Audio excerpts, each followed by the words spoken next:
لو كنت ناوي بجد تبني دي شركة السيوف، معاها خد حديد حديد وابني من غير خوف. شركة السيوف لتجارة مواد البناء، حديد التسليح، جودة، أمان، التزام. الكيلو 22 مرغم، طريق اسكندرية القاهرة الصحراوي. وتقدم لكم الشركة جوائز فوازير رمضان. مع تحيات رئيس مجلس الإدارة مهندس علي الدسوقي. واد يا صايم، يا واد يا صايم. نعم ياما. يا واد انت صايم ولا نايم؟ الاتنين ياما. قال على رأي المثل اجري يا مشكاح للي قاعد مرتاح. ياما النوم سلطان. الإسكندرية فوازير رمضان. قالوا في الأمثال،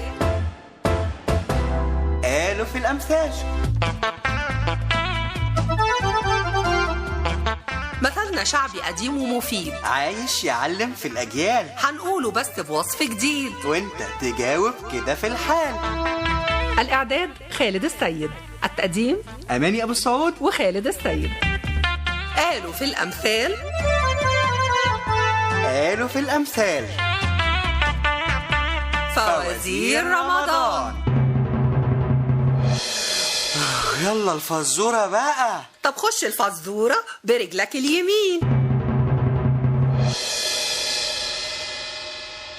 شايفه قصادك بيسامح ويعدي من غير ما يزعق، لو حتى كنت انت بتعند وبتغلي وفي شكله بتبدأ، عايش حياته وفي قلبه روح صافية مهما بيتعادى، زي الحمل بيكون حلمه يصبر ولو زعلك يسبق، لكن لو الأحمال زادت والضلمة فوق روحه اتمادت يغضب ويصرخ يتجن، وفي قدرته يكسر يحرق. ونقول كمان شايفه قصادك بيسامح ويعدي من غير ما يزعق، لو حتى كنت انت بتعند وبتغلي وفي شكله بتبدأ، عايش حياته وفي قلبه روح صافية مهما بيتعادى، لكن لو الأحمال زادت والضلمة فوق روحه اتمادت يغضب ويصرخ يتجن، وفي قدرته يكسر يحرق.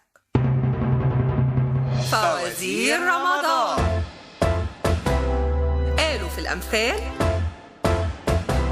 قالوا في الأمثال.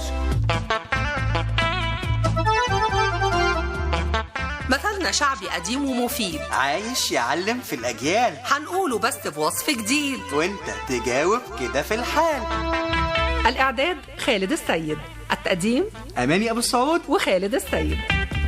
قالوا في الأمثال، قالوا في الأمثال. فوازير رمضان.